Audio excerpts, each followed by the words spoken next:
Indiana Jones, Indiana It's a podcast about Indiana Jones. Every movie, 1 minute at a time. Indiana Jones, Minute. Welcome back to the Indiana Jones Minute. This is the podcast where normally we are discussing each and every minute of the Indiana Jones movies 1 minute at a time. My name is Tom Taylor. I'm Gerald Christopher Marcus Porter. And Pete is not with us today, but who cares, because we're joined by a special guest. I didn't even ask what I should call you. I'm going to call you a prop and replica designer from Regal Robot, Tom Spina. Welcome. That's close enough. Thanks. Do I have to talk fast if we've only got a minute? No. So you can relax. We're not tied to any minute this time. It's just a free-form conversation about nerd stuff. The constraints are just, I get nervous. I guess prop and replica designer is pretty good. A lot of times folks call me a prop restoration guy or Star Wars historian or, all around, movie prop conservation person because of all the work we do on that kind of stuff outside of the Regal Robot stuff. Okay, yeah. And then, with the Regal Robot stuff, we're very lucky to work with Lucasfilm to be able to offer both Star Wars and now, very exciting, Indiana Jones stuff too, finally. That's amazing. Now you say finally, like before we started recording, you mentioned that they had just lifted the veil. Like the Lucasfilm has just made this licensing available to people. What's that all about? What was going on before the dark times? Well, they had been doing Star Wars licensing. Obviously, was pretty solid throughout. We picked up our Star Wars license a little over 6 years ago. Actually, 7 years ago that we got it. A little over 6 that we debuted. And the whole time we were always asking, like, hey, Indiana Jones. Hey, Indiana Jones. We gonna do Indiana Jones? You guys got anything? Any Indy? Dun, dun, dun, dun. Like all the time. Every time we were talking to him, like, da, da, da. Anything? And then finally, just with the advent of the new movie coming, it was like, yeah, we're gonna start talking about it. And then it was like the movie got pushed back, and they got pushed back again. Oh, was like, tell us about it. Hey, still here. Yeah. So yeah, for it's been a little while that all of us licensees have been working on indie stuff, and it really is just April that everybody was allowed to, sort of debut their stuff, other than maybe a few real high-profile licensees, Hasbro and stuff, who get to to push their stuff out a little early. But so yeah, it was only just a couple of weeks ago that we were able to lift the veil on what we've been working on, and show people just the first small wave in what will hopefully be a nice long adventure. Yeah, we've been perusing your stuff on the website, Regal Robots site, and you've got some amazing stuff. You've got I was going to say, I have to explain to our listeners, I'm looking at right now a perfect urn of Nurhachi. Yeah, that's like it's actually it's incredible. I'm on the Regal Robot site. Yeah, regalrobot.com if anybody wants to see.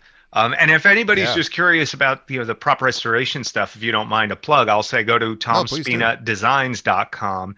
And if you've got a favorite movie, type it into the search. We've almost guaranteed we've worked on something from one of those movies over the last few decades. We've been doing this stuff. Wow. But that urn of Nurhachi, boy, the reception on that took us by surprise. It's part of what we call the archive collection. I don't know if you guys are well versed in that or not, but so we do this with Star Wars and now Indiana Jones. We're very lucky. We have had a relationship with the Lucasfilm archives for over a decade now, and that's in addition to. So there's kind of two Lucasfilm archives right now. There's the current sort of Lucasfilm archives, which is part of Lucasfilm, the company owned by Disney. They manage all of the more modern props and things like that. We had a relationship with them as well, building mannequins, making props for them for the shows and things like that too. We've done stuff for Mando, Book of Boba Fett, Obi-Wan, all of that stuff, monsters and props and fun stuff. But the traditionally what we've all called, Mecca, but what we've all called Lucasfilm Archives, Skywalker Ranch Archives, the place, all the original trilogy Star Wars stuff, all the first 4 Indiana Jones movie stuff and the young Indy stuff, all of this stuff from the prequels of Star Wars, etc. All of that is in this very magical building in the middle of an incredible place, Skywalker Ranch. And through the relationship we've had with them, doing things like custom mannequins and restoration work and maintenance type things, and just knowing those folks and having the really just good fortune of the people that are there. Once we got the license, and now that gave us really kind of like the next level access. We were already very blessed and fortunate, and, able to go and visit and see what we wanted and everything like that. But now it's like, this is more official. So we're going in. So for something like Nurhachi, being part of the archive collection, the idea is we're going to give people something that has lineage back to these props in the archives. So in the case of Nurhachi, we got the original artifact. We pulled that. We got to take the cap off, scan the parts of it in high resolution 3D. Well, hold on. Take the cap off. You didn't spill Nurhachi out of there, did you? Yeah. Are there ashes all over the place? No, it's fine. It's fine. We had them turn the HVAC system off ahead of time. Everybody wore a dust mask. Okay. Nobody breathed in any, emperors of the Manchu dynasty. We're good. We shouldn't doubt your professionalism. We should have known. That's right. That's right. Okay. That's you. And they just Nurhachi everywhere. Oh man. That's what you say actually when you sneeze into it. That's right. Yeah. Nurhachi. Yeah. But no, we so we got to be really hands-on with this, as we are very fortunate to be with all of this stuff. And so, if you go to the Star Wars section and you go to the archive collection page, you'll see things like the Return of the Jedi concept maquettes, which we've been scanning one by one. Things like CZ3, one of the droids, we scanned head to toe and made a bust of him. Even our Chewbacca actually goes back to original castings of original teeth and scan of the of one of the skins. Oh gosh, yeah, so much stuff on the website. Really, the gaffy sticks, that's another one. But so like all of those things, Nurhachi is scanned off that real prop. It's, we put a lot of time into looking at the translucency of the material, the color of it, how the paint goes, and made I like to think a really, really faithful replica of it. It looks amazing. Oh, it did. It's incredible. Thank you. Yeah, it looks like, it almost, I'm now wondering if my grandma had Nurhachi, like as part of her, her good dinette. Right? Yeah, isn't that the cool thing about indie props, though? It is. Star Wars props, there's some of them that get into stealth geek, but a lot of them, it's like, you put Han Solo's blaster on your shelf. It's kind of nerdy. It's kind of like fine for me, but maybe not normal people. But like Nurhachi, you could put that in a curio cabinet with a bunch of other stuff, and it's pure stealth geek. Like anybody who knows will come in and do a little tip of the hat or the Boba Fett nod, But like the straights, the normal people that are going to come in and out of your house are not going to notice what that is. Back in the old days, in the early 90s, what we call the Star Wars sort of dark ages, when nothing was going on, my license plate was THX 1138, and only about 5 people ever commented on it, and only because they knew. Like anybody who didn't know didn't have any idea. It's like being in a club, right? I think it's that way with a lot of the indie props. Like I think a lot of that stuff could go on a shelf relatively unnoticed. There's a hat. There's a gun. Look like cool little ancient artifacts. The Nurhachi, unfortunately for anybody listening now, sold out in 45 minutes. That's amazing. Did it? Wow. So, I would say this, for people that are new to our company, we make everything by hand. Everything's hand painted. Everything's hand cast, hand finished. It's all made in the USA. It's made in our New York studios for the majority of it. And anything that's not in studio is made by friends of ours in a few facilities around the country that we use to support us when we're too busy or when certain specific tasks need to be done. So that means our edition sizes are going to be small, and the items are going to be as authentic as we can get them, but the runs are going to be special, and for the most part, a lot of our stuff is in that 100, 150, 250 kind of range. And those, when you get to 250, that's even kind of high for us. A lot of our stuff is, 100 pieces. We've had runs of things where they were, 50 pieces in the past. 15, we had one particular run of something. We've even done, the other thing we do, which is very unique, as for a licensee, is we do one-offs. We haven't, obviously with Indy just starting, we haven't addressed any of that, but with Star Wars, we've done a few pieces that are, quite a few, that are one of a kind for people, because, and it's, if someone's got the budget to pay for the development of it, we're two shops in one. The one side of it, doing all the prop restoration, also does sculpture and props for commercials and movies and things like that, and does all sorts of stage props and wax figures and bronze busts and creatures and whatever. So like, that's a really like Swiss Army knife of a shop. Yeah. And that's how we're able to do all of our development in-house. That's how we're able to, make all this stuff. It's those same people that are, painting the little magnets and things we're doing for Indiana Jones and Star Wars. That's amazing. You're not just getting something mass produced coming off of a machine somewhere overseas and shipped over in bulk. Right. And every piece, it's not only is it hand painted, but then it gets hand wrapped in a piece of tissue paper, hand boxed. Oh, beautiful. Everything is very, it really is like a from our hands to yours kind of situation. It's a bit boutique. And I like to think it makes what we do a little special. So just as an example, if I say I just obtained my liquor license and I wanted to celebrate, and I was like, you know what? I want to celebrate by getting Hammerhead. Is that something like I could call you up and be like, I'm opening up a bar and I'd like to get Hammerhead. Yeah. And I'd be like, this could be a one-off possibly. Yeah. And then, but that's the sort of thing that you guys could construct potentially. Yeah. Oh yeah, absolutely. So it's funny. We did Hammerhead for a Super Bowl commercial back in 2012. Head to well, not head to toe. Jerry. We made it like the costume from the movie. So in the movie, he's actually a puppet. There's no one inside of Hammerhead. He's not a real guy? No, there's John Berg is behind him, who built it, literally with one hand behind the side that's not facing camera, holding it together because it was falling apart on set. And he's just like clamping his hand on this thing, praying it doesn't come apart. His other hand is in the head manipulating it, and he's wearing a black sheet over him so you can't see it. And then Phil Tippett's next to him with a black hood up and some sunglasses, hiding, using a mechanism to do the eyes and the blink. Wow. But we made ours into actually a costume from the waist up that could be, sat at a table at the cantina or whatever. Right. That's awesome. But yes. So yes, Hammerhead is something we could build. That's beautiful.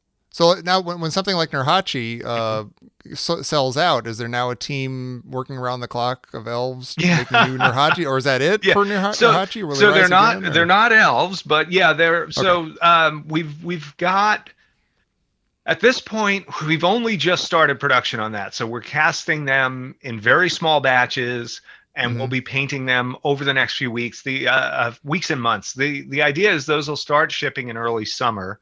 And I think at this point, I would say we're safe to be on track to start shipping them sometime in June. Usually when we ship stuff like this, they go out in waves of 10 or 20 at a time. And we finish them in small batches, and as they get finished, they get sent out. Anybody who's ordered from us knows the customer service folks at our shop, it's usually 2 or 3 people, and that's all. So when you call the shop and ask a question, you're going to get the person who knows something about your order, because they probably were the one who put it into the system. Or, nice. when you place an order, someone sends you a personal email thanking you for it and giving you the details when it's going to ship. If you have a question, someone always answers you. There's nothing, no AI, it's all, it's all just a handful of people. Yeah.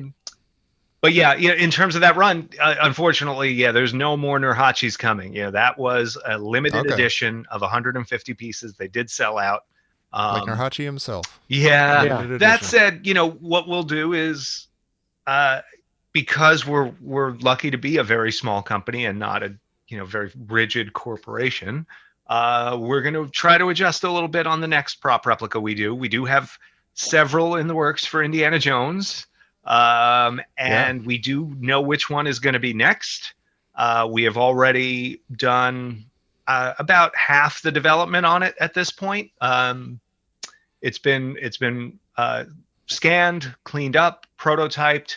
We're working on a couple of things, some rigs to make production work a little smoother on them and keep things consistent. And then we're into paint mastering probably in a week or two. I don't have a release date for it, but when it is released, we're looking at either making it a bigger edition than the Nurhachi, and it is a little better suited to a larger edition, just in the type of build it is. And if we can't do that, we'll look at maybe a timed edition. Maybe we'll do something where it's available for a few days or a week, and everybody who orders in that stretch can get one. Very cool. So we'll see how it goes.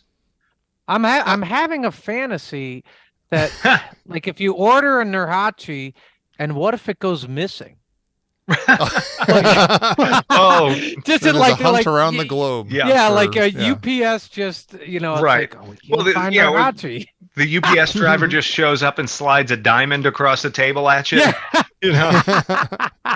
Exactly. So how do you decide? So you've got like what you have on the site now. Yeah. Which you've got the idol, you've got some other cool stuff. We'll get into what's on there now because there's a couple of things that I think are amazing. Thanks. But what? So in terms of that and your upcoming line, or do you have like a wish list of like, we've got to do this, I can't wait to do this? And is there ever any it sounds like Lucasfilm is kind of not rigid, but they're protective of their license. Do they? Yeah. Are they ever like, no, we're not going to have we're not going to have Marion's Brazier or anything like that. Right. We settle down.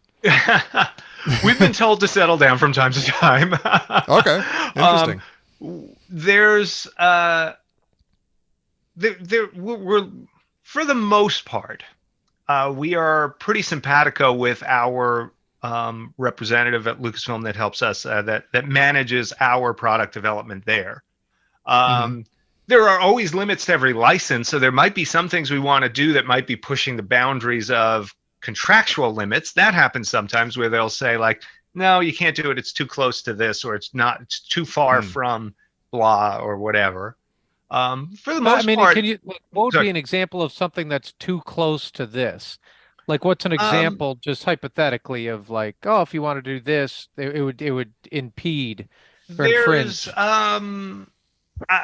This is not an exact analog, but it's probably a good sort of descriptor of it. Where if we were to say, where sometimes we're doing props that are signature editions. This is more Star Wars because of the people that we're dealing with on that, and I've gotten to know a lot of the creators on that side, and those are the people we bring into what we're doing. If we were to say, we're doing a prop with a signature edition from the person who made it, that works. If we were to say, we're going to do a series of photographs of that person working on the prop as a separate thing for people to buy and they're autographed, then they're going to go, well, that's too close to Official Pics or Tops or one of these other licensees that does autographs. Okay. I see. So, it really is, and that's a good thing when they do that, because that tells me they're going to, hopefully protect our license too. And I'm not going to say hopefully because I've actually seen them do it. So, that's something Lucasfilm is really good about, especially in the high-end collectibles category, protecting the not just the brand, but making sure that the products that are getting out there are top-notch, making sure that the licensees are staying in their lanes and complementing each other with what they're putting out and not overwhelming the market at once, things like that. I don't want to go too far into inside pool here, but it is, to me, it's actually pretty positive stuff. That's great. Yeah. And again, referring to the stuff on the site that you have so far, like we have Nurhachi, so long live Nurhachi. That's right. You've got replicas of the idol from the I wouldn't call those temple. Replicas because you never know what might be. That's probably a very specific term. I apologize. Yeah. Well, there's so Nurhachi is technically a prop replica. That is archive collection scanned off the real thing, 1-to-1, all of that. When you get into the idol, that's where we're doing more of the decor side of things, which our license is two-pronged. It's about home decor and little tabletop sculptures and that sort of stuff, and prop replicas. Okay. So the prop replicas, that's Nurhachi and whatever's coming next, which I won't tell you, but it's going to be cool. And then, awesome. And then you got your, things like magnets and wall decor and, director chairs and that kind of fun stuff. And so, yes, the Golden Idol is one of those magnets, and we paired that with the little top of the pedestal to try and make it, even a little cooler, and so you can hang them both on, on a fridge or something. But you've also got, I love this because I've never seen this before as like an item or any kind of replica or anything. But you have the tiles of the wall in the temple that shoot out the poisonous darts, and it comes with the torch that Indy gets, puts in the floor and the dart shoots into it. That's hysterical. God, that's you insist. It's amazing. You insist. And then you have a picture of like the temple trap, the large wall one, and it's like next to a door or somebody's office. Yes. Like it's big. It's big. It's a full on, it makes me wonder, I want to buy a hallway of these. So we've got the magnet size one, which is, about 3 inches square or something. And it does come with a little torch and the dart in it. And that we were very specific in which tile we did too, because that's the tile in particular that shoots the dart that hits the torch. That's awesome. And we tried to match the style of the torch too. It's a unique looking torch. Like, we didn't just make anything there. Even the dart has a unique kind of it's got like a double prong thing, and we made sure to get that too. Excellent. But yeah, so there's that. And then the giant size one. So we've been at the shop. So Christian Maggi at the shop is our in-house 3D digital artist, and he did the digital sculpt for the Mini. And then we were working on the next design and thought, this be a nice like wall piece. We should see how this does full size. So he sculpted that up with enough detail to be full size. And he started labeling the file Dart Face when he sent it to me. And so we just call them Dart Face at the shop. It's like, okay, that's Dart Face 1, Dart Face 2 with the torch. So yeah, that, like, when it came time to put them on the website, we had to ask Lucasfilm, like, what do we call this? Because we just call them Dart Face. And they were the ones who came back with Temple Trap. Okay, sure. But yeah, those are neat. The big ones are a lot of fun. They're the same size as the real prop panels too. Oh, that's cool. Wow. So they feel very substantial. They're like 5 pounds of resin, so they're very heavy and thick and just chunky. The faux stonework on it is really good. The team does a great job painting them, and then we even put like the moss on them and stuff like that. Oh my God. But again, also still Stealth Geek, right?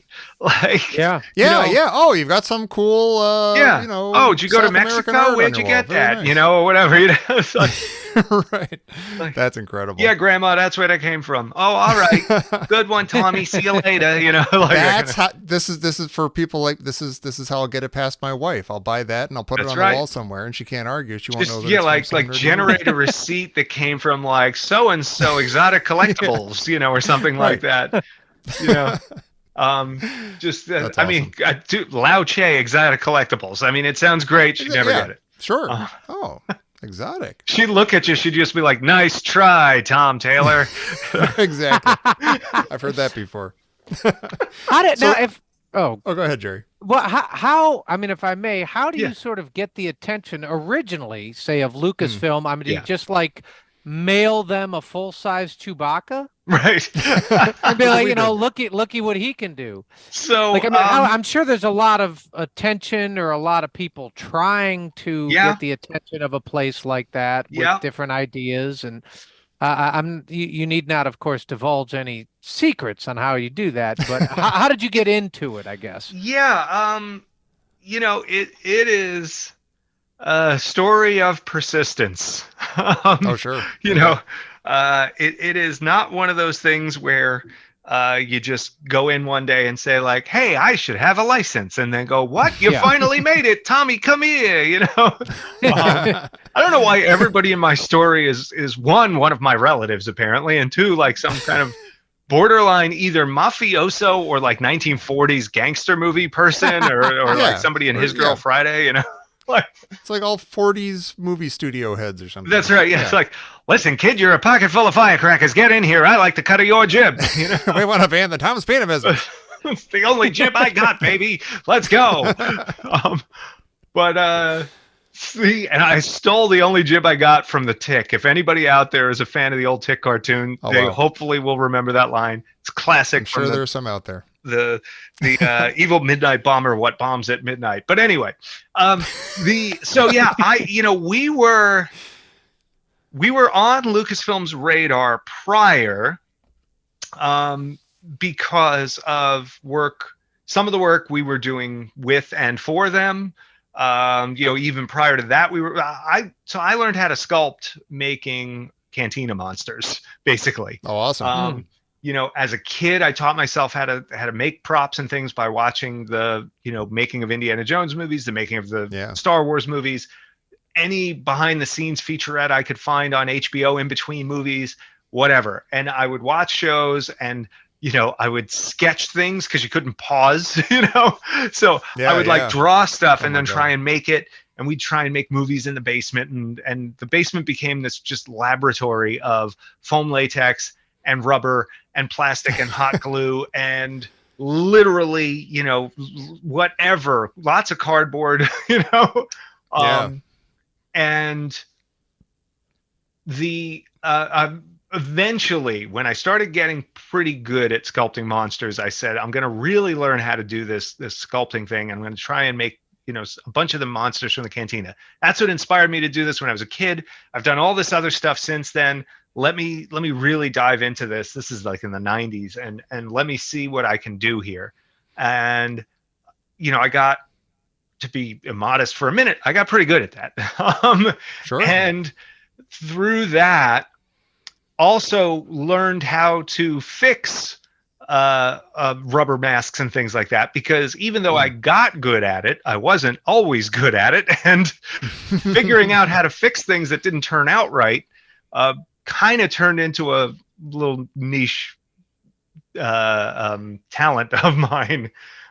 Cool. And that combined with a little bit of a passion for learning about archival materials, learning about how people preserved things, learning about how materials like foam and latex and, whether it's polyfoam or foam latex or, slip latex break down over time and what can be done to slow that process, what can be done to stabilize things, what are the enemies of these things.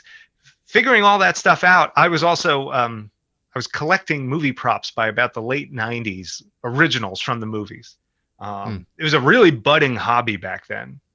Wow. And would you find them on eBay or on certain sites, eBay was back then you would actually find some decent stuff on eBay, but sure. It was buyer beware, Sure. There were though pockets of people doing this stuff, and through the AOL message boards, I was able to connect with a bunch of these guys, and we started doing, there were these like East Coast prop parties where a bunch of us would get together at a friend's house in New Jersey, or I had a bunch of folks to my house once. And it was, all these people from, going as far south as like, the Carolinas, as far north as Maine would come together somewhere and show off stuff they've got. Dave Paya, who runs UD Replicas, great license company. They do all the Kiss replicas now. They actually make Kiss's stage gear. Amazing company. And great guy. He used to come down from Canada to these events because it was like you found these like-minded people. You guys have to have done this just in the indie community, right? Like, sure. There was prior to this, you were just the weird guy going to the bookstore trying to find out, is there any magazines about Indiana Jones? Right. The internet comes up, and all of a sudden you can find all the other weird guys who go into the bookstores asking about Indiana Jones. There's a community out here. Yeah. So through all of that, I met people that had real props and costumes and needed custom mannequins or needed restoration work or needed conservation or stabilizing, whatever. And that grew into really my other business, Tom Spina Designs. That was the niche that got that all started. And from there, that was something that, some friends at Lucasfilm took note of. the Cantina stuff I had done were on the radar. I got to know Pablo Hidalgo over at Lucasfilm, who at the time was not as high up in the ranks, but he was like me, obsessed with all the background monsters and all the things that were going on behind the main characters in any scene. Kind of like you guys, you're dissecting a minute of the movie. You're not just going, well, this is what Harrison Ford did, minute over. Boy, we got that one done fast. Yeah. What's with that guy's hat back there? Exactly. Oh yeah. Is that Dennis Muren? That kind of stuff. Right. And so we connected over that. I knew Steve Sansweet just as a collector, and eventually Volkswagen comes to them looking to do this Star Wars Cantina commercial, and wanted to have all the Cantina aliens in it, which they don't have, and whatever they do have is too old. You wouldn't, it'd fall apart. And somebody there, I think it was Pablo and Steven, both said, well, what you need is somebody like Tom Spina. He's already sculpted a lot of these. And that was where we really connected with Lucasfilm on a work level. And since then, it was, we were brought in to do creatures for a bunch of videos for them. We were brought in to do creatures for commercials. We made their tour Chewies, their Chewbacca suits for them to take to events and things like that in the mid 2000s. Awesome. We've done, like I said earlier, props for the various shows and things like that. We are a small, tiny little drop in a giant machine, just happy to have the smallest of contributions. But those relationships put us in the right place to talk to the right people, to eventually, after years of asking and pitching and showing ideas and concepts, get ourselves a license. That's awesome. So was that a long enough answer? Podcast over. That's okay. Beautiful. Thanks, everybody. Thanks. There's the door. Well, so say somebody has, say I'm Lucasfilm and I'm like, you know what, our Hammerhead is coming apart. Mm-hmm. And we need to preserve them, right? Or Greedo is looking shabby, right?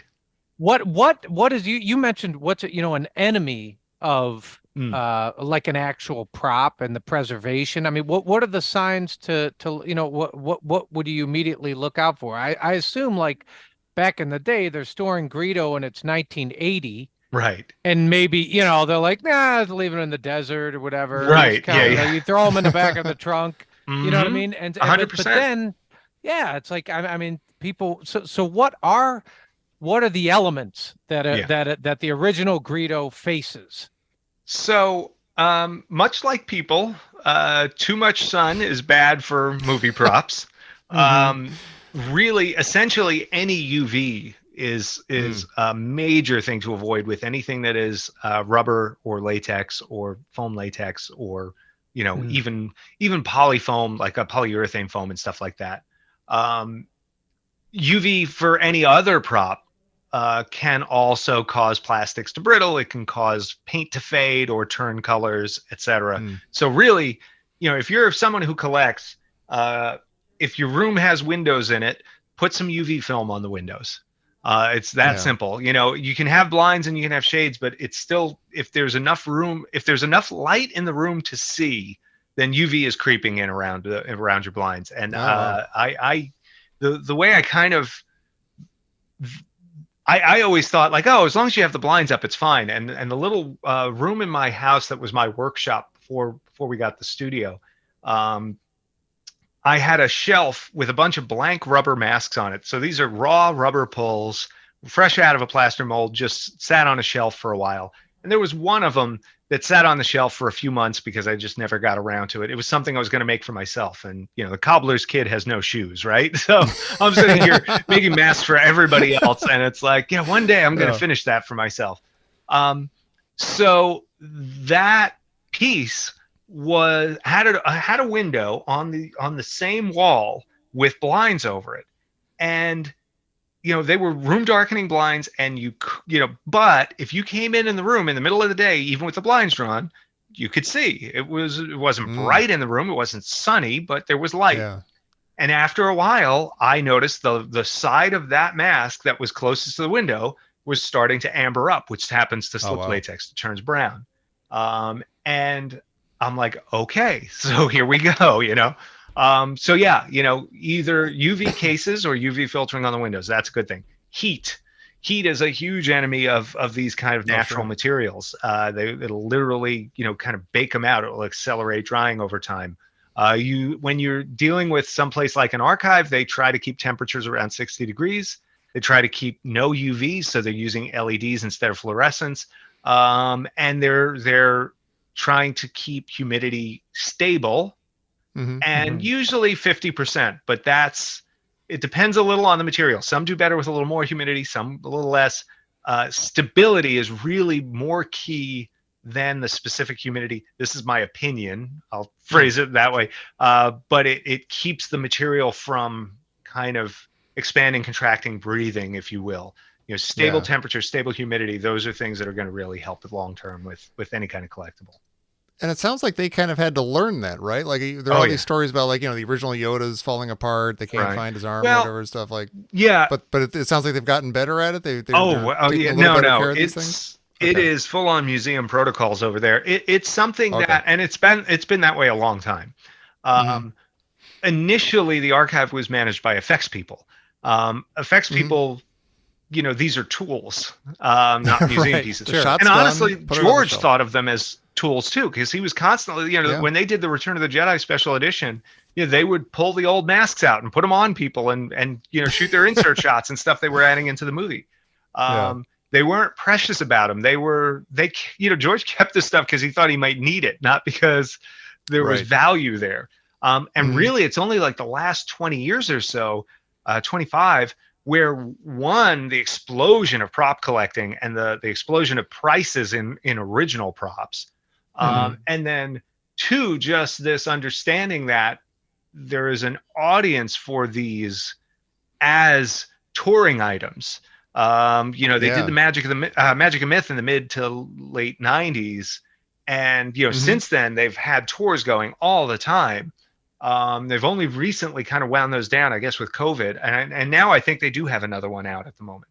But that makes these things into the artifacts that they really always were, and it puts them in a different perspective to the people that are entrusted with their care.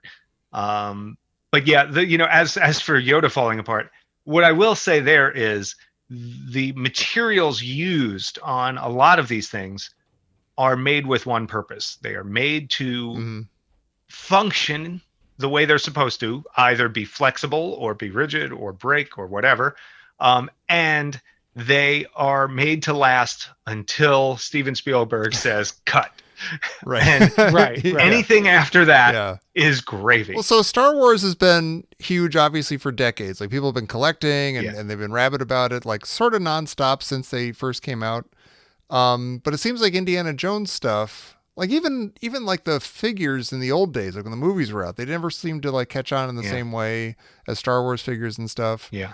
And, Jerry and I and Pete, we're doing this show about Indiana Jones. We've got all the fandom is around Indiana Jones. And Star Wars creeps in there too. So it's hard for us to kind of get a sense of, since we're always talking about Indiana Jones, now that the new movie's coming out, I'm assuming that things are ramping up a little bit. You've got a new line that's selling out and stuff. Like, is your sense that the world is kind of gearing up for more Indiana Jones and getting really excited about it? I think that's a good assessment. I think there's also, so I love the old Kenner line. I had most of them when I was a kid, and then I eventually got the rest of them about 15 years ago or so. Wow. I was only missing the truck, and a friend of mine got me that a couple of years ago. It's a really nice gift in the box. But oh my gosh, that's beautiful. But I absolutely love those toys, and even as a kid. But I found that Indy was not as broad an appeal. I think it might be because the movies tend to appeal to a more adult audience just in general. Certainly Raiders, right? And it's like kids like it, but to me it skews older than Star Wars does. It's much more mature. Yeah, and that probably is why the Kenner figures didn't sell great, and why they didn't pursue the line much beyond that first couple of waves there.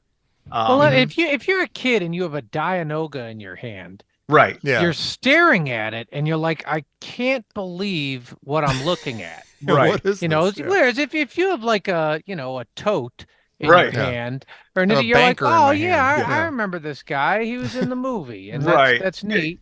I think. I don't know. Yeah. Is this guy? Yeah. He might be the accountant who produced the movie. Who is this guy? Yeah. Is this my dad's friend? Look, it's a horse.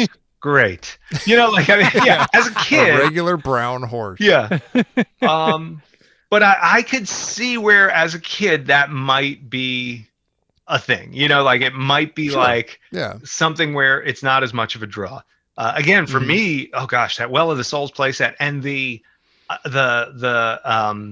map room playset. I loved that set as a kid. I loved it.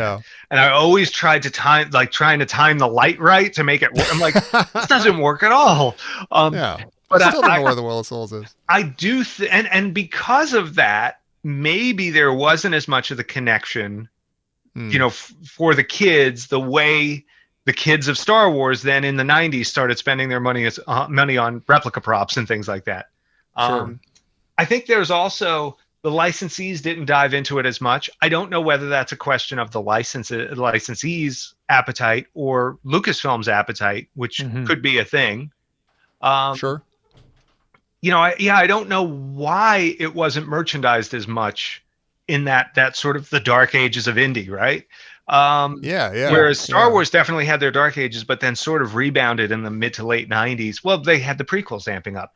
You know, I wonder if it's down to the sort of older model of licensing where things are an evergreen, things are based on a movie coming out, you know, like, you wouldn't see Jurassic Park toys when there wasn't a Jurassic Park movie out. You wouldn't see, you know, like, you know, Tron toys came out briefly in the mid 80s because the movie came out. And then that was it. They were gone. Like, all of these companies were of the mindset, you would do the toys, the movie comes and goes, and that's it. There's no home video. There's no watching this again. No one's going to see this on cable because cable doesn't exist. That's it, you know? Right. And so you think it's like a bit of a chicken and the egg thing? Like if they had kept up, like, you know, if there had been bullwhips and fedoras on the shelves, would there have been more of a consistent indie fandom? I mean, there was always, you know, a little bit of stuff at the Disney parks, right? With you know, once the 90s hit and you had the stunt show and that in Florida, and then you had the Temple of Forbidden Eye in Disneyland. So you would have, you know, the licensed hat, the U.S. Wings jacket or whatever they used to have at the parks and stuff like that. But yeah, they, you know, beyond the parks, they weren't really putting those licenses out there. I don't know, like, whether it was the chicken or the egg that was holding the process up. But it is nice. I mean, Indy's always been huge. Indy's always been beloved. Yeah, but for sure. Compared to Star Wars, anything is kind of small potatoes, I guess. I will say, you know, there's also a research aspect that comes into the mix when you do this sort of stuff. So Star Wars, there were a lot of books, there were a lot of photos, there were a lot of things like that to pull from. So even for fan-made props, they had more reference. You know, you had, gosh, how many of the trading cards, you know, for Indy, you know, there's a pack about this big. I'm holding my fingers up about the height of, I'm going to say about the height of a golden idol magnet and pedestal available at regalrobot.com. They pay me every time I say that. But, you know, so a couple inches thick, whereas with Star Wars, you had the red series, the green series, the yellow series, the blue series, the orange series for the first movie. Then you had a big stack of Empire. You had a red and a blue series for Return of the Jedi. Tons of pictures of monsters and props and creatures and characters and all of that stuff. And then the Decipher cards come out in the mid-90s. Oh, late 80s, you had the role-playing game, all the behind-the-scenes kind of stuff that came through that. Yeah, we had Jonathan Rinsler on the show a few times, the late great Jonathan Rinsler. Yeah. And he was lamenting how he did the making of Indiana Jones. Love it, yeah. Single book. Right. Like, you know, but he got to do 3 for each of the original Star Wars movies, and he badly wanted to do 1 for each Indiana Jones movie. Like, it would have been amazing. His books were so good. Oh, what a loss. Yeah. I do think the you know, when it comes to the indie props, when the book From Star Wars to Jedi, the making of From Star Wars to Indiana Jones, the best of the Lucasfilm archives came out. That book was, you know, really like revelatory for anybody who was into Indiana Jones props. Sure. That was our first look inside the diary. That was our first close-up of Nurhaci. It was our first look at, so many of these things. One of the Grail Cups is in there, et cetera, down the line. So that book then leads to things like the replica prop form and the Indy gear form and all of this, and people making fan-made replicas, because now finally they've got some reference. And I think that probably is what opened the door for Indy prop collecting to be more of a thing, Indy collecting to be more a thing, not just Indy fandom, but actual collecting, because, you had to, if there was this vacuum where nothing was being made, that started to get filled. And then, of course, you had things like Noel Howard doing his stuff in England, and Peter Bottwright with Wested Leather, and Herbert Johnson hats, and then the other companies that were doing their versions of the jacket, the hat, the shirt, the whip, all of that. David Morgan's whips were available for a while. Know all of this stuff, but I'm thinking it through out loud. No, sure. Yeah. God, I would love to get a wrong Grail. Like just look at the back. There's how many Grail cups are there in the back? Like 40? You just kind of pick a random one and just the wrong Grail. I want the big plate. The wrong Grail. I just put it out as that. The wrong Grail prop replica. Do not drink. Or just like, have that beer every day, in your kitchen. Just like my mug, of mugs and stuff. Tom, you're aging right before our eyes. No, I know. I chose poorly. Oh, well. Yeah. It was a delicious cup of coffee, though. Let me ask you, do you have, of all the Indiana Jones movies, is there one prop, either maybe you have made it or replicated it, or maybe not, maybe it's yet to be done, but is there one item that you're like, that's it, that's the piece I want, and maybe nobody else gets it, maybe just you custom order, kind of like you have the mask that you wanted kept for yourself, maybe you make one prop for you and that's it. It's Darkface. So it already happened. Wait, look at his face. No. Look at his face. It already happened. So I this is an interesting one. The years and years ago, prior to any licenses and before any of this was even a twinkle in anyone's eye, I used to do my own replica props, usually just a few for myself and sometimes some for friends. I got obsessed with the Grail Diary. And wanted to know what was in that book, and you eventually, I'd be pausing VHSs, eventually DVDs, and trying to see the pictures on screen, and then, communicating with people online and learning about some of the books that the prop makers used when they were making it, so that you could go through the book and look for art that matched something in the diary that you saw on screen and be like, ooh, I think this page is this piece of art from this particular book. And because they just basically cut and paste stuff. I don't know if you've ever explored how the diary was made, but the prop makers essentially cut and paste things out of existing books and put it in there. Oh, wow. Save for a handful of pages that were specific to the movie. The X marks the spot, the leap from the lion's head, the map with no names, a few things that were, sort of like hero pages. Well, do you know about the painting? Like, remember he has the painting of the knight walking across the invisible bridge? Right. Yeah. Do you know the story behind that one? I don't know if I do. You is there something no, I don't know, or you're just asking if I know what's going on with that? Oh, you fool! You charlatan! No, I don't know. I just thought, like, they had my understanding is that was made for the movie. It was part of the film was that was going to be one of the trials, and there's two versions of it drawn in the diaries, because there are two different versions of the diary for the movie. There's a handful that were made in what they would call the hero style, and then there was this B prop. It was a second batch that was ordered. It's a little shorter, some different paper, some of the pages are a little different. In the B prop, they have a single page version of that leap, and in the hero prop, it's a glued in page, but it's the spread leap that from the film. Oh, okay, yeah. I think we found that shows up. Tommy, does that show up in the new one in the trailer? It does. Painting? Yeah, you can see it in his I guess his apartment or whatever. Yeah, and that's awesome. I didn't notice that back there. Did you guys do a minute by minute of the trailer? Essentially, Yeah. Yeah. Worth it. I gotta say It was that worth trailer. It's like, you guys watch the Marvel movies at all? You know, and all. Oh, sure. Yeah. Yeah. Like Endgame, when Nat finds Jeremy Renner and he just pulls the mask off and he's just all worn out and he's like, "Don't do it, Nat. Don't give me hope." Yeah. I feel like whenever a trailer like this comes out, it's like, "No, don't. I can't. My heart doesn't Right. want. My heart Don't do can't this to take me." it if this pulls out from under me." Right. Maybe we should all just watch the trailers, buy our tickets, go to the theater, and then walk right out again and don't even see the movie. And just, that's like, right. Just have Yeah, the whole experience of like let it loving live in and our not minds. actually No, seeing it. I'm so looking forward to this movie, and it really, me too. that trailer got me so excited about it. Me too. So do you think that's we started to get to this earlier, but do you think, does it feel to you from where you're sitting like indie fandom in general is kind of ramping up a little bit? Definitely. And I don't mean that to be leading. I'm actually No. I curious. I definitely see it, and I think that it is, but it's still kind of an unknown quantity for, at least on the licensed side of it, especially for what we do, because for starters, some of the stuff we do is ridiculous, you know, and I mean that that can be a compliment. I'll consider it, since I'm the one saying it. But you know, I know that our stuff is niche. I know that our stuff is, you know, frankly, we're high end, we're high price, we're you know, it's the nature of what we do and how we do it.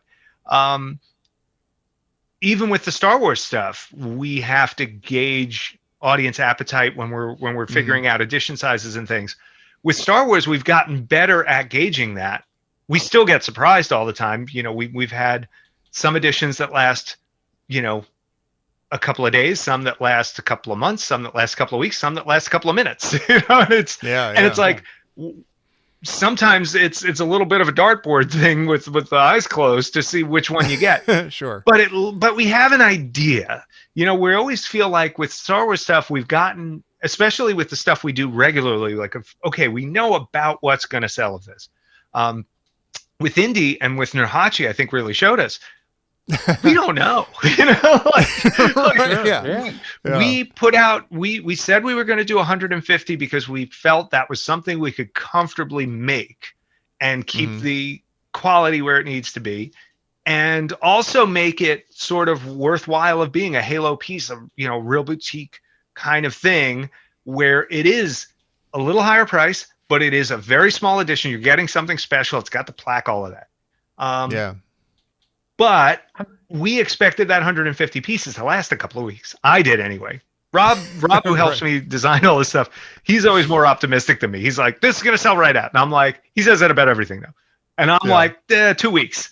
And then, you know, 45 minutes later, we were like, oh, okay. So, you know, it's not just us. Like, because if it was us, like, we look at the stuff, we make things we want to put on our walls, on our shelves, you know, and in our collection. Yeah, of course.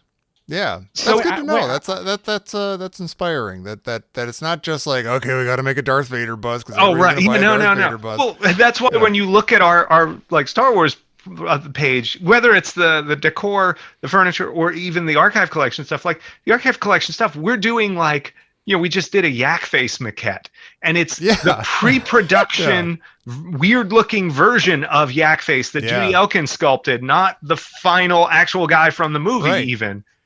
Because you've got a tauntaun on there. Yeah, you've got the tauntaun that is clearly modeled after the actual, you know, the clay sculpting they did to see what a tauntaun looks like and everything. Yeah, but then we also did the 4-pack of the alternate heads that Phil Tippett sculpted for the tauntaun. And oh, that's incredible. You know, we did that with Phil in conjunction. We scanned them all. Phil signed the plaques. Like, nice. To me, that's something really special. Like, you could go to Sideshow, they make a tauntaun. You know, you could go to you know, Gentle Giant, I'm sure, has done tauntauns and things like that. Like, you can get an action figure of it, but where are you going to get Phil Tippett's original concepts for it? Right. You know, signed by Phil. That's where, you know. I gotta say, this is maybe my favorite thing.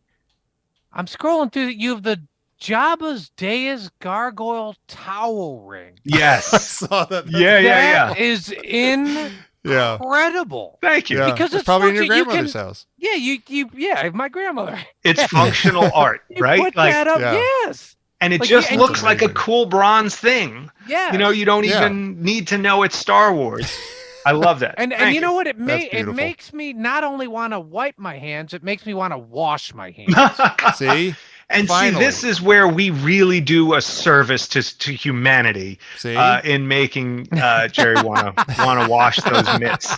It took a lot, but you finally did. So we will accept thanks in the form of emails, phone calls. Just let us know. You're a hero.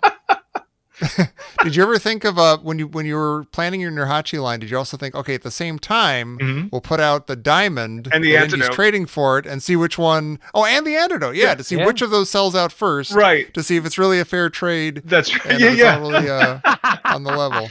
I think the fans would just be like, "Are you attempting to grow a sense of humor?" You know, just. Right. You really expect me to buy all 3 of these? Well, I'll do it. Did you complete your personal Grail diary? So I eventually did make my replica of it. I stuck to, a lot of people at the time were doing this sort of story version of the diary where they would be doing the, no repeating pages and making it as if it were a real thing in life. So it was a lot of invented pages and filler. I wanted to do mine like the real prop, which had lots of repeating pages. They made about. Yeah. It is a way more detailed prop than anything I've ever seen for a movie that's similar. Usually, you have a book like that. There's like 10 pages, and then they just repeat it. Or it's nonsense except for the pages you see up close. This is, it feels like someone's real ancient old diary. It's amazing. But there's only about, I think, 80 individual pages roughly that then repeat to fill in the gaps and expand the book out. So I did my best to do a a repeating version that felt like the real prop. Eventually I did manage to get my hands on one of the original props that was made for the movie. It was actually the first diary made and sent to production. It's been called on the collecting scene the Black Book. It actually has a very, very dark cover, almost black, and it is identical in construction and in inserts and in pages and in the leather, every element of it, to the hero book in the movie and the other hero books that were made for it, except the cover is darker. And in talking with the people who made it, the fellow who made it and his wife both said, that they sent it to set. Steven shot with it for a day and said, "It looks too much like a Bible. Make the rest of them brown." And that's what they used for the rest of the movie. And they sent this one back. And that was fortunate because then it made it into the collecting world and into my grubby little paws. Yeah. Well, did we? So did they use it in one scene and then change it? The word is that they shot with it, and it's great. I actually have a recorded conversation with them talking about it. So and comparing it to some of the other books that they had. Some friends of mine put this together. It was absolutely amazing that we got the chance to do that because it's really rare. Usually, you get a movie prop and you've got to go by either the COA or take the word of someone who dug it up or whatever. But to talk to the people who made it is always like the ultimate in provenance on these things. Oh, it's amazing. But it was, made for the production. It was sent to set. It was used for a short amount of time. I see no evidence that it was ever in the movie. But like there's all kinds of times where things get to set, get used, and then get sent back or don't make it. So the cool thing for me though is it is essentially an identical brother to the hero books. We've flipped through it with the book that Robert Watts had kept for himself that was one of the hero books, and down to the type of paper, literally everything. If I remember right, there was even a little pencil mark inside of two of the books, one of the hero books and mine. One has a little pencil 1 and one has a little pencil 2 hidden on one of the pages. Stuff like that. Like, there's a horoscope in the book, like a little cutout horoscope from a magazine or something. And, one of them is September and one is October. It's like, they were just putting books together on the assembly line. They're like, all right, we need a horoscope for this one, horoscope for that one. So that's crazy. It's a really cool piece. It's one of my favorite things, and And I love just that it has some history to it, and that it's, it's a prop that I obsessed over and wondered so intensely what was within those pages, and now to be able to flip through it is kind of miraculous. That's incredible. And I mean, you must geek out over the fact that, like, oh, Steven Spielberg hated this, and he handled it, and he handed it to somebody and said, "Get rid of this thing." He hated it. Yeah. Yeah, he had to get involved with it to get it out of his movie. That's right. That's right. Get that thing away from me. Yeah. Make sure Spina doesn't end up with it. Right. Do you have a prop from any of the movies or anything that is your favorite, things that you've collected, or just any piece that you've collected throughout your career, either from amateur or professional? From the Indy movies, or just movies in general? Any piece at all. Your favorite. So, I mean, certainly from Indy, the Grail Diary is the one. I used to have a much bigger collection of screen used Indy props. But I wound up moving a lot of those on when the opportunity to get some of the screen used Star Wars Cantina aliens came up. And that's stuff that's really special to me. Some of the masks and things like that. Lucky enough to know a lot of the folks that worked on those, and that was the sort of thing where ultimately, collecting wise, still a mere mortal, right? That is, especially screen use props lately, is a stratospheric kind of event. Back when I was collecting, it was a lot more accessible. But as like a lot of collectors, not some kind of crazy wealthy guy, and we would all trade up. You would buy the best stuff you could at any given time, and then luckily, hopefully things would appreciate a little bit, and then you could make a trade with somebody. Oh, okay, I'll send you this and this and this, and we'll get, I'll take that. Or you do these, I remember these crazy like prop chest 3-way trades going on. It's like, okay, this guy's going to get this costume from Star Trek and this thing from Indy, and then I'm going to get this mask from you, and you're going to trade him your blaster. And, it's just crazy stuff, but that's the world of collecting, right? Yeah. Yeah. That's incredible. Well, you've got an awesome job. You've got an incredible job, and we're jealous. I'm very lucky to have that. Yes, thank you. Though I'll take it. You should. I could plug this for you, but I think you would do a much better job of it. Where should people go to find Regal Robot and all this amazing stuff? So they can go to regalrobot.com, and then they can also go to @RegalRobot. That'll be on YouTube. That'll be on Facebook, Instagram, Twitter, Pinterest, etc. Also, if you're on Facebook, go to the Regal Robot Collector Showcase group. If you just search the term Regal Robot Collector Showcase, the group will come up. We are just past 1,000 members there. It's a brand new group. We just started a few weeks ago, and there's a ton of behind the scenes content there. And as we start working more on the indie line, we're going to be sneak peeking stuff there for folks. So do that. Cool. Follow us on all the socials. Go follow our YouTube page. And I also, if you're into just movies in general at all, go check out TomSpinaDesigns.com and @TomSpinaDesigns everywhere. I think, if you're a movie fan, if you're a Spielberg fan, if you're a Lucas fan, there's a lot to like there. You'll get a kick out of it. That sounds like it. That's amazing. Real quick, what's your favorite indie movie? Oh, Raiders by far. But okay, we can air the show. We can air the show. Okay, I thought I had this, but no. So here's, we're not going to run out of time, right? Okay, here's what I got. You're good. Go ahead. Raiders to me is not just one of the best films of all time, but a perfect movie. I feel like it is a movie that agrees with itself all the way through. It is consistent in its tone. It's consistent in how far it wants to push the sense of humor, how far it wants to push the boundaries of realism in the action. All of it is so beautifully constrained and truthful and faithful to itself the whole way through. Not to mention, it's just freaking fun, right? Like, okay. Yeah. And the costumes are amazing. The sets are fantastic. The props are great. Like, there's so much that I just devour in that movie. Love it. And it really is the one I go to the most. It's like, if ever I get a new TV or a new sound system somewhere, it's always one of the first movies, that goes in. That first Star Wars, Jurassic Park, like those are all like, okay, I got to test this TV out, kick the tires. Temple of Doom I have a real soft spot for.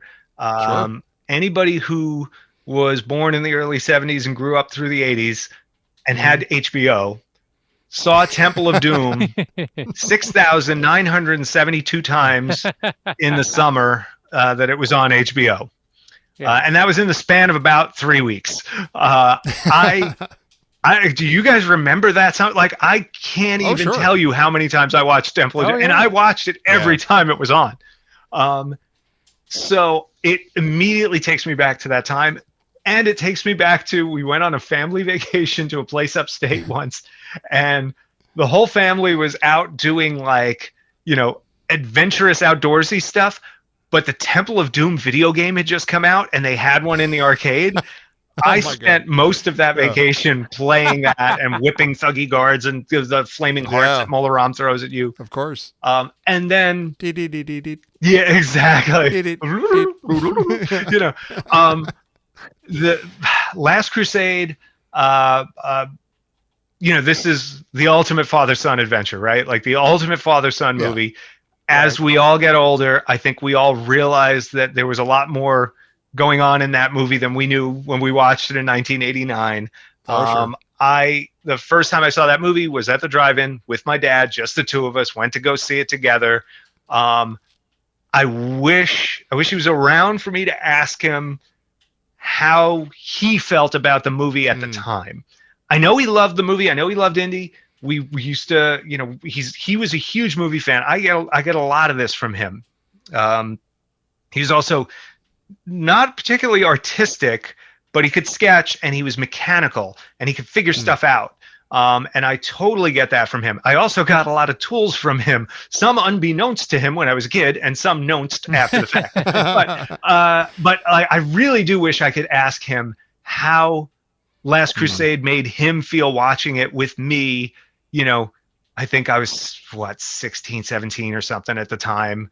And, you know, the two of us just, you know, like, no mom, no sister, no nothing. Like, we're just going to go have guys' night out at the movie. And I remember both of us just loving the crap out of that movie when we saw it. And yeah, that's a special moment that gets more special the more I think about it. That's cool. So yeah, that's awesome. That's my feeling on all of the Indiana Jones movies that there were. All three movies. All three movies that exist. I do have to say, you probably get people all the time. Oh, could you please make, you know, no, I've never seen this replica. You got to make this one. I have a request for you to never make a specific Indiana Jones. Okay. Prop. Can you promise me you'll never make the librarian's stamp from Last Crusade?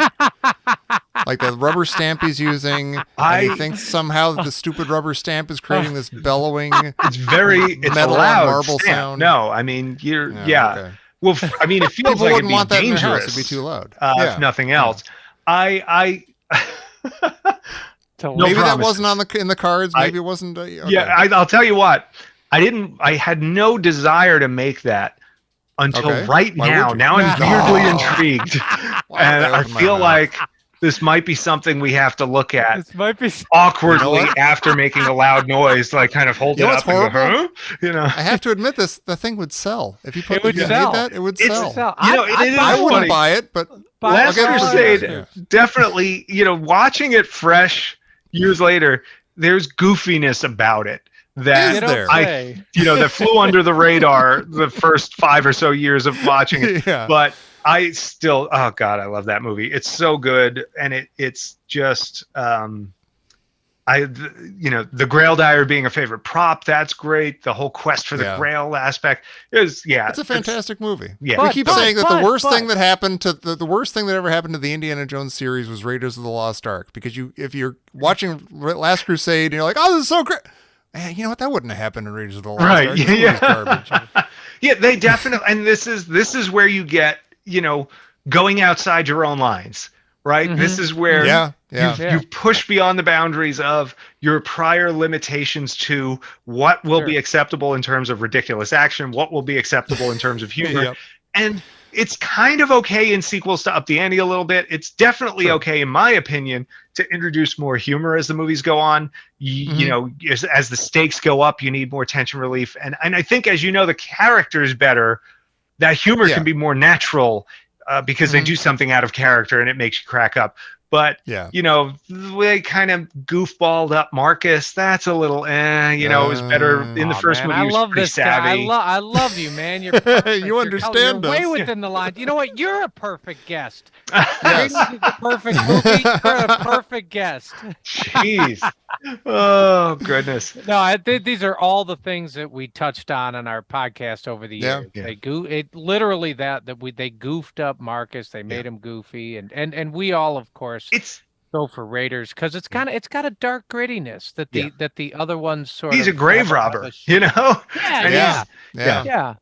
But it also, you know, it's like for all that goofiness, it's still such a fun movie that you forgive it. I call it the Gremlins effect. So it's like there's people who complain about CGI and stuff like that, and what I always point to is like, and I'm not one of those people, but like I'm someone who is definitely more grounded in practical effects. But to have a movie where the CGI jumps out at you and takes you out of the movie and, you know, ruins the movie for you really just means the movie's not good enough. You know, it's like if you look at Gremlins, those are so obviously rubber puppets. You know what I mean? Right. But nobody watched Gremlins and went, "Oh God, those puppets were terrible." They went, "Oh my God, that movie was so fun. I'm going to go see it again." You know, it's like, "Oh, I want one of those Mogwai. Oh, I want a Gremlin. Is there somebody going to make a toy?" Like immediately you just forget, you know, you don't care that it's a puppet if the movie's good.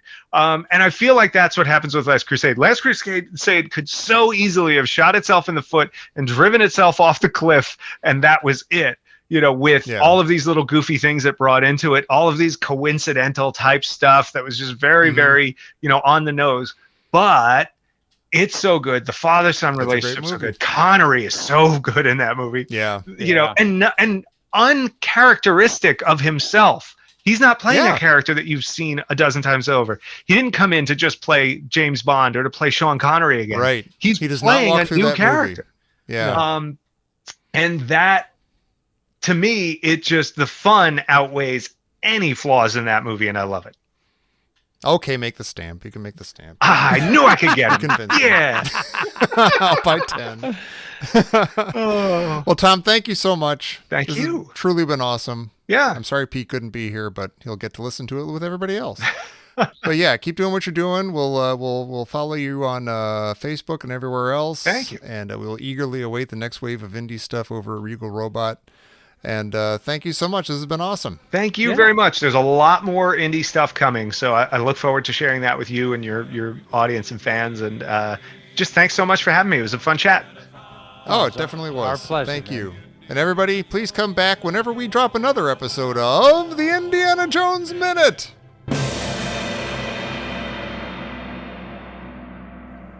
Kaplunk. Kaplunk. I was just waiting for some sound effect there. We'll get something. Either a whip crack or the Wilhelm scream.